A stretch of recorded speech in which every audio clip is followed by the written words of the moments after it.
And I must say I was very proud of that young man who introduced his larger clan of miners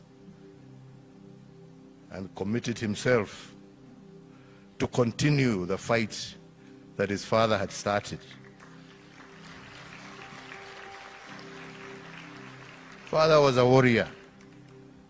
Shida ya watu siku hizi, everybody sijui mumeogopeshwa, sijui even you gena, naona rudi uingie hii majenzi, nyinyi ndio the story of the future.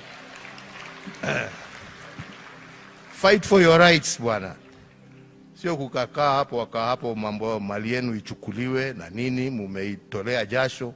Msikubali, pambaneni, muhakikishe mumepata haki yenu. Mnasikia nyinyi? Sio kukaa hapo tu, kuna kitu inadumu. But everything is worth a fight for. If you don't fight for it, ikienda mtu asilie. Msimame mupiganie haki yenu. Na mko na hawa watoto wamebaki ambao wako tayari kupigania haki yao. Waungane pamoja nanyi. Can't just stand there and let people take your hard-earned sweat. Dunia iendi namna hiyo. Muwe watu ambao hawataogopa, wataishi kama my friend. Ameenda detention, si alitoka na akaendelea na maisha.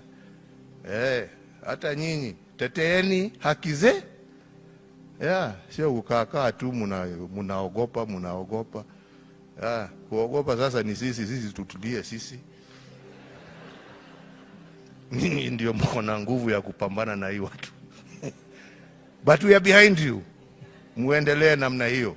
Mungu awabariki na walinde na pumzishe ndugu yetu, rafiki yetu Kibaki in eternal peace. And may your legacy live strong and long. And may we see it in your children, your grandchildren, and your great-grandchildren. God bless you all.